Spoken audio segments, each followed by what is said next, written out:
C'est curieux, le Seigneur distingue deux types de serviteurs. Il y a certains serviteurs qui connaissaient la volonté de leur maître et qui de ce fait sont plus responsables. Le Seigneur nous dit s'ils font le mal, ils méritent un plus grand nombre de coups. Et puis il y a d'autres serviteurs qui ne connaissaient pas la volonté de leur maître et qui sont moins responsables, qui méritent un moins nombre de coups s'ils font le mal.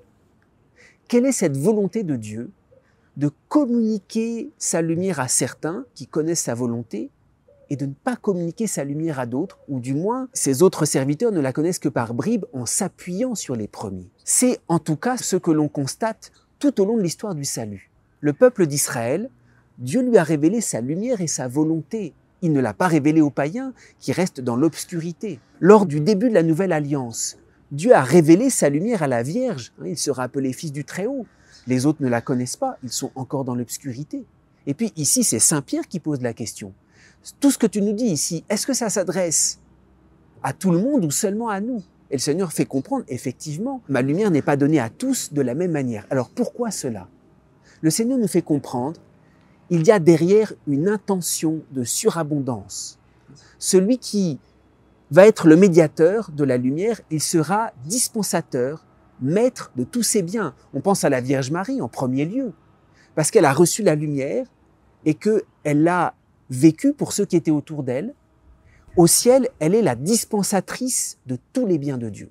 Il y a un point important pour bien comprendre cette intention de surabondance. Nous, quand il y a des médiations comme ça, il y en a qui savent moins, il y a une espèce de diminution. Ceux qui savent moins, forcément, vont moins recevoir les dons de Dieu.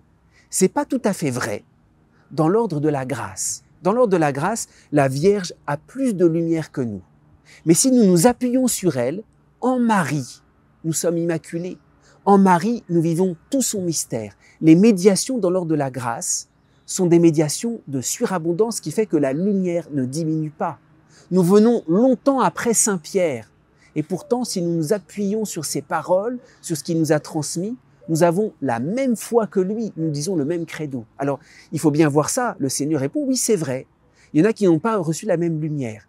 Mais d'une certaine manière, à la différence de ce qui se passe chez les hommes, il y a une surabondance de lumière qui fait qu'en nous appuyant les uns sur les autres, sur les grands saints, sur nos pionniers, nous avons la même lumière. Cette parabole, c'est une invitation à la responsabilité. C'est pour ça que le Seigneur dit, il recevra plus ou moins de coups. Cette responsabilité, c'est que le Seigneur veut s'appuyer sur les hommes pour faire surabonder sa lumière. Alors si nous recevons la lumière d'un saint, ne nous diminuons jamais, nous avons la même lumière. En lui, en Marie, nous sommes immaculés. Et si nous-mêmes nous sommes appelés à transmettre cette lumière, il faut ouvrir les yeux sur cette immense responsabilité. Le Seigneur veut passer par nous pour donner en surabondance sa lumière au monde.